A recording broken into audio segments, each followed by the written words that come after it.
So we're back at camp and now it's time to get a little fire going. So I've just made myself a little box as a wind barracks. It's quite windy. Fill the middle with some kindling.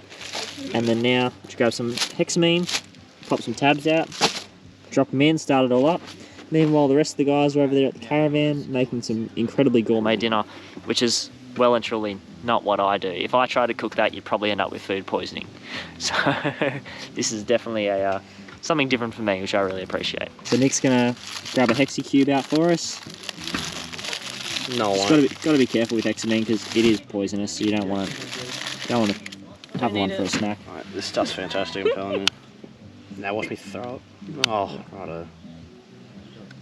It's a new lighter too. Brand spankers. You're gonna have a cracking fire. And it'll be a cracking time. Don't want too much fire, eh? Nah, you don't want too much hate around here. So now we've got our little fire going. We'll go and check out what the others are doing for dinner. So tonight for dinner, we're having Cajun chicken skewers with mushrooms, eggplant, zucchini, and what else is on it? Capsicum. And then we've got this Vietnamese dish. It's like a red pork, and it's gonna be on skewers over barbecue. And over here, Luke is making tacos. We're starting to boil it up now. We'll check back in about half hour. We'll see some yummy food. How's this? Her boss will go and buy her food because she gets angry at 8 o'clock. We finished up Lightning Ridge Easter Festival yesterday, went to the Boar Baths, and then now we are departing Lightning Ridge on our way out to Burke. So this is the beginning of our dash out to Cameron Corner from the ridge. Should only take us a day and a bit. So today we're going to stop at the fish ponds at Brewarrina, or the traditional Aboriginal fish traps in Brewarrina, on our quest out to Burke. So we're going to stay just outside of Burke, a little place called Mays Bend. It's a nice quiet little camp right down by the Darling River. Definitely worth checking out. It's very nice. It's good for a swim. So can't wait to see what it's like since the floods.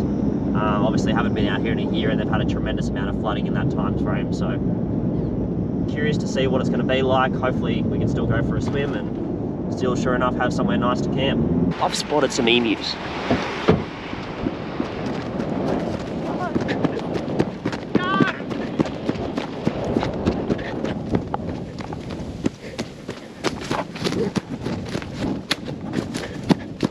Oi, bush chooks!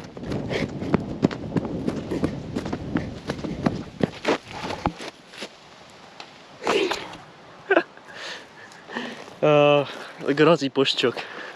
So now we're just starting to come into one of my favourite little towns, Brewarrina. Brewarrina is a place where you can go and visit the traditional Aboriginal fish traps in the water. So they create like a series of rock pools that basically filter the fish through that make them easier to catch and slow them down. So I'll show you that in a minute when we get into town. We were here last year around the same time, and so I can't wait to see how much water's in the river this year because it was flowing quite quick last year.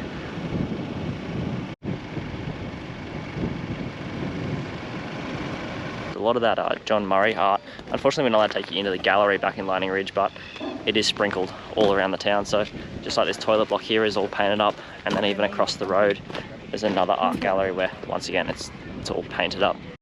So it's quite hot, so I'm not going to go across the road, but all along there, there's another one there. They're sprinkled all around the place out here, just like on this side of the toilet block as well. So we're currently going on a little walk down to the fish ponds at Brewarrina.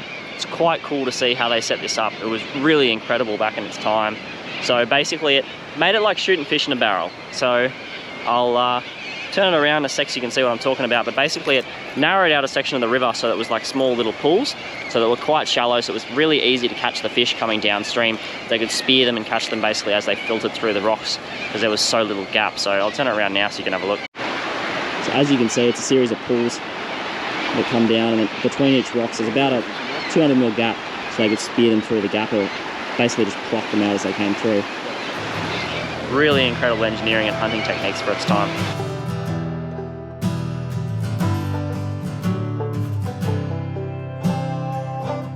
Never one to resist the opportunity for a good swim. Tell me goodnight aloud to my face. I ain't afraid of your magic.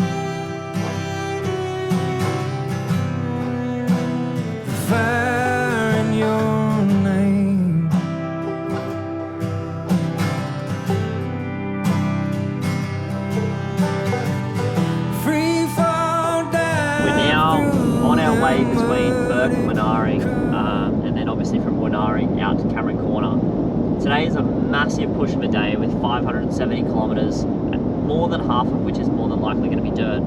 So being such a big push, it's better to just sit on the speed limit, slog it out, just keep your radio chatter up to keep you all awake, and there's not much else really to it. There's not a whole lot to stop and see along this part of the route, so we're just going to punch out some miles, and hopefully we get to the corner around sunset tonight, because I did that last year and it was absolutely incredible. It's just one of those like ethereal experiences where you're going into the corner at sunset, you're crossing through the dog fence at sunset, and we are well and truly out on the cut line on our way out to Cameron Corner.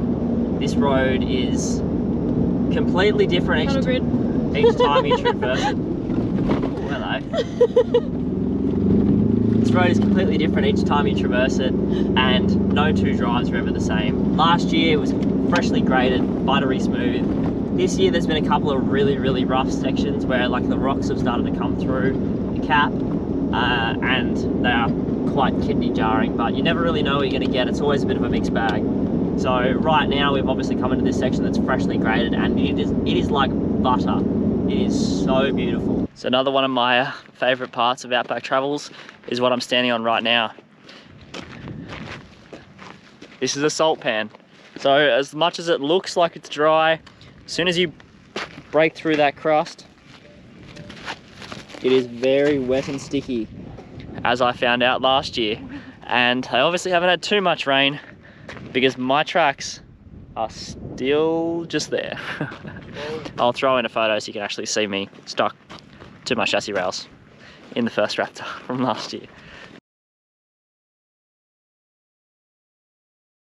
Such an incredible place. Like, you've literally got probably 3 kilometers worth of salt pan in that direction. It's just incredible, and they've just put the road through here and then it continues on the other side as well. So it's just gorgeous. It's a prime example just here.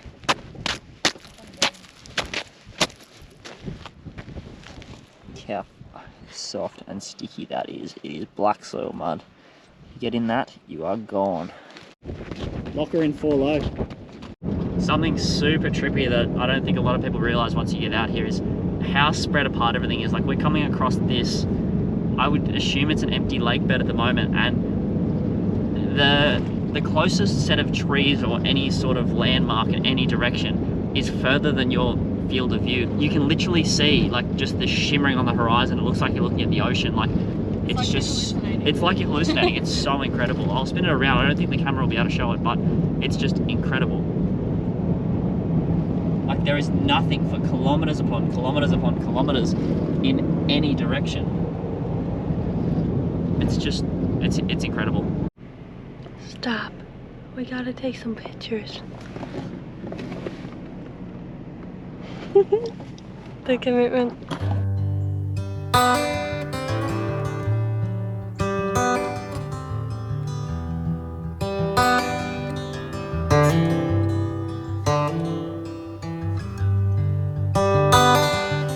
Fresh Hatchie bearded dragon.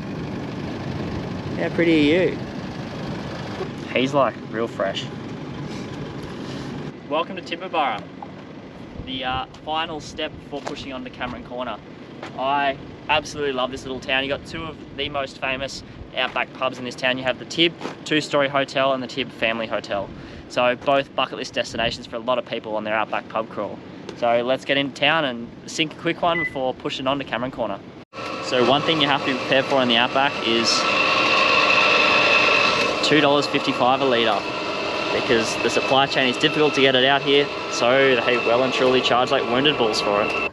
She likes his sunglasses. Oh yeah, your sunnies are shiny. The sunnies are shiny, bro. And she probably likes them. Yeah. This is such a cool experience. I'll see if I can get close to her again.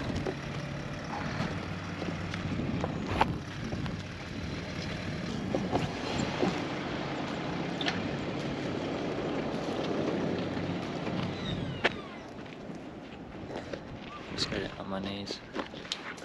So I'm smaller than her. Hey.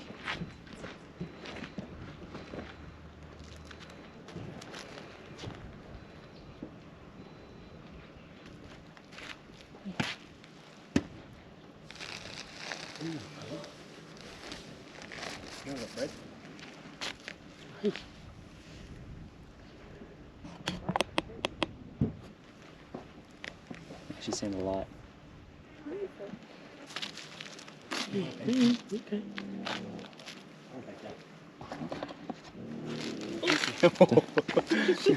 She won't. She's in the reflection in your sunnies and the reflection in your phone. Final push to the corner, but we are running out of daylight. So that means it is also coming into the time of day when the roos are running rampant. So you have to be super, super careful driving out here at night, especially. That's why I've got these ditch lights set up on the corner of my bonnet that purely shine out on about a 45-degree angle just to light up either side of the road. So I get that little extra second worth of warning when they're about to come on. filming content, Lockie? You just ruined it. I was filming as we speak. Out across the dying engine are the cities marking heaven. Plans to fill the decades, plans to keep death hidden. Swing away until the sun goes. Trade your soul for a photo. And stories that we all know are empty in the end. So this is the most incredible time of day. We are just coming on sunset. The colours are absolutely popping on the horizon. And we're just doing that last 50k push into Cameron Corner. This is nothing short of incredible. I have no words. This is so beautiful.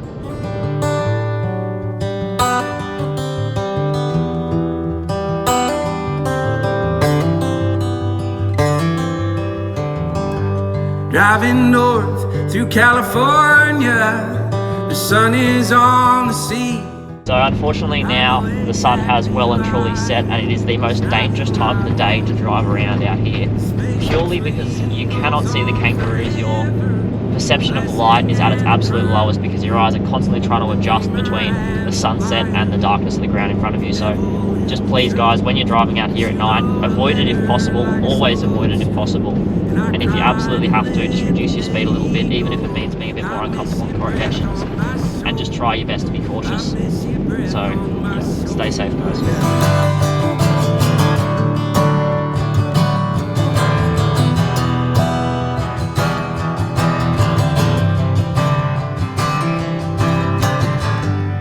Silver tongue, the blood in my veins, a salesman with a dart. So we did it. There's a dingo fence behind me. We are just crossing into South Australia. Oh, what a feeling.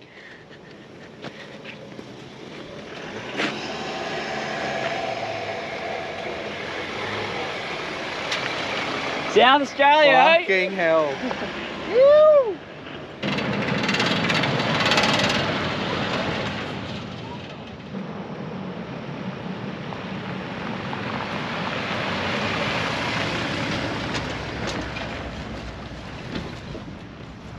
Oh, the dingo fence, rabbit-proof fence, whichever you like to call it. And my light just died. Perfect timing, eh? How we've just crossed into South Australia, we are just as quickly crossing into Queensland. So this is where the tri-state border is. All that cattle grid's a bit rough. So we are quickly heading to the pub to order dinner, the Cameron Corner store.